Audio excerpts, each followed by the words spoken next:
This diagram represents the high voltage battery and the DC to DC conversion process's first step.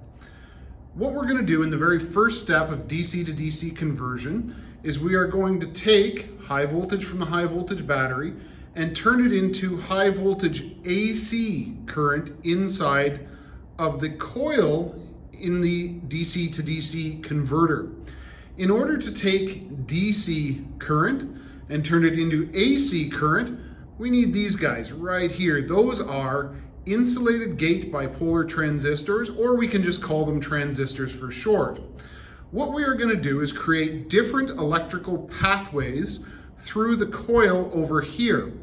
The way that we're going to do that is we are going to close electrically different pathways to change current direction through the coil.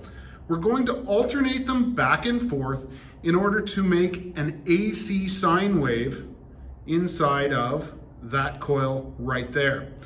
So the very first step that we would take, let's say we want electricity to flow from top to bottom in the coil, we would come from the high voltage positive, open up this transistor right here, or close it electrically, allow current to flow from top to bottom, electrically close this transistor and allow it to flow back to the battery. Now we have flow through the coil, let's call it in a forward bias. The next step, we would open the pathways here so electricity wouldn't flow, and instead close the pathways here and here.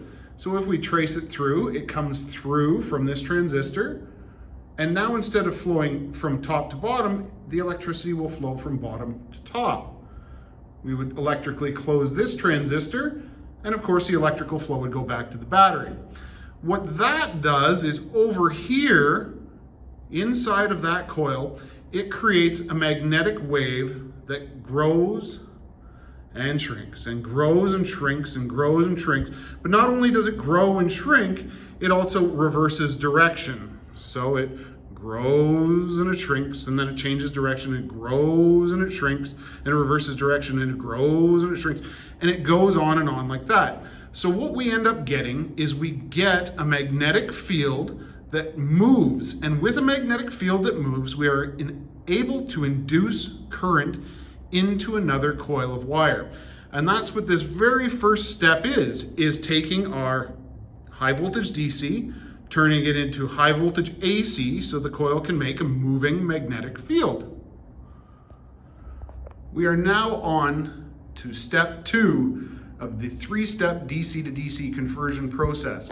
In step 1, we took high voltage direct current from the high voltage battery, and using transistors inside of the DC to DC converter, we made high voltage AC. The high voltage AC in the coil has made a moving magnetic field that can be used to induce current into the low voltage circuits of the DC to DC converter. The low voltage circuit, or the low voltage coil, you'll notice in my diagram here, has less windings than the high voltage coil. That's not a mistake. Many windings in the high voltage coil, less windings in the low voltage coil. The moving magnetic field is going to induce current and voltage into that low side coil. This is going to be low voltage AC. So step 1, high voltage DC into high voltage AC. Step 2, high voltage AC into low voltage AC. The separation here is what keeps us safe.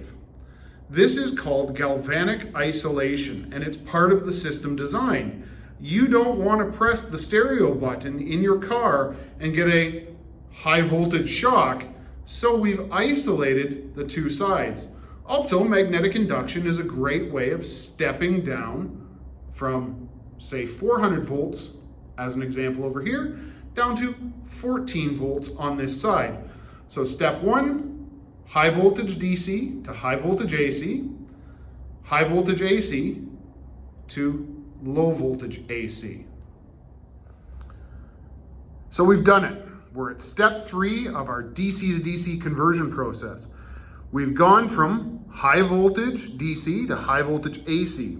We use that high voltage AC to induce low voltage AC in this coil here. From this coil, we have to get to low voltage DC. So low voltage AC to low voltage DC.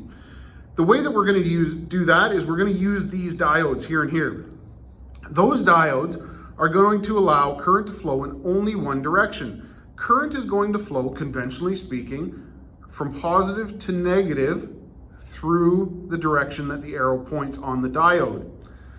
What you'll see in the middle of the coil is we've got a ground tap. So this is actually grounded to the chassis of the vehicle, and this is where we're going to get the electrons to pump to the positive post. Again, conventionally speaking. So what happens here is we have this AC current moving up and down. It looks kind of like this. Everything above the line is positive to negative. Everything below the line is negative to positive. That's not how a battery stores electricity. A battery wants to run from positive to negative, DC. So we have to take our AC, the same electricity that we would use in the house, and convert it over to DC, something that we can use in the car. So how this is going to work is, let's remember the fundamental laws of the conservation of energy, and remember that we can't create electricity, we're only moving it around. So conventionally speaking, we're going to take electrons from the negative post of the battery, put them back to the positive post of the battery, and allow those electrons to do work for us. The way that this happens is we get this AC current here. If we go from bottom to top with induced current, we're going to pull electrons from this ground. It's going to go through this wire and out of this diode towards the positive post. It can't go back through this diode. It is blocking the flow of electrons. Likewise, when current is induced and it goes downward, it will leave this diode, come up this wire, join that splice, and go off to the positive post of the battery. Now, all this sounds great. We've done our three-step DC to DC conversion, but we get this really, really dirty signal full of AC pulses. So every time the current switches direction, it's gonna slow down, and then it's gonna speed up, and then it's gonna slow down, and then it's gonna speed up, and it looks like a ripple on top of this line here. So before we introduce it to our electrical system and cause all kinds of gremlins, we're gonna have to filter it. And that's what the next video is gonna talk about. So we ended up at the end of our three-step DC to DC conversion process. We went from high voltage DC to high voltage AC. We induced in the coils here low voltage AC. We went from low voltage AC and we rectified it back to low voltage DC, but what we ended up with is a DC sine wave that looks like this. This sine wave with its peaks and its valleys is going to cause havoc inside of a DC electrical system. The DC electrical system wants something nice and smooth that it can use. This would make lights get bright and dim and bright and dim, and would be like power pulses or surges for all the computers in the car, and we simply can't have that. So yes, it's a three-step process for conversion, but before we introduce it to that little 12-volt battery over here, we've got to clean it up. And we're going to do that with a couple of different components. The first one here looks like a coil. See that? Because it is. But this coil has a very specific job. That coil is called a choke. What the choke does is it stops wayward AC current. So if by chance one of these diodes let a little bit of reverse current flow go kind of into it and out the other side, we would see kind of a draw through that electrical system. Well, the way a coil works is it's got a saturation period and it doesn't collapse easily. So if there was a little bit of a reverse flow, the magnetic field created in this choke would stop that reverse current flow from happening. So this choke is in place in order to stop any AC that might not have made it properly through rectification. So that's our choke. But then we see all of these, and if you look, they look like the plates in a battery. These are capacitors. And what capacitors are going to do is they're going to absorb energy when it's at a peak. And when it's at a valley, they're going to give it back. And if we put enough capacitors in here, we are going to smooth out this electrical signal. So these capacitors are going to act like shock absorbers, smoothing out our electrical signal. If we only put one, we get a little bit of improvement. So we have to add multiples. And they're going to change on quantity based on the manufacturer, but there will be more than one. And that's going to, again, take in those peaks and give it back when there is a valley.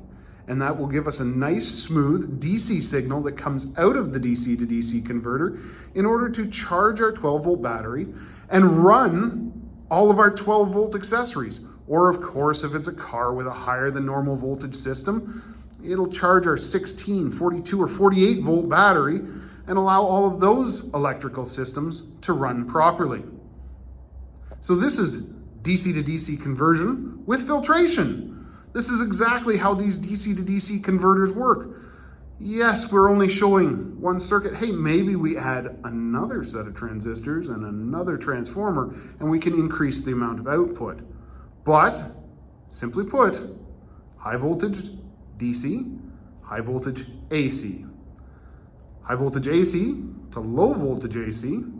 Low voltage AC cleaned up to be low voltage DC, and then filtered so there is no pulsing or AC in our DC circuit. That's it. That's DC to DC conversion.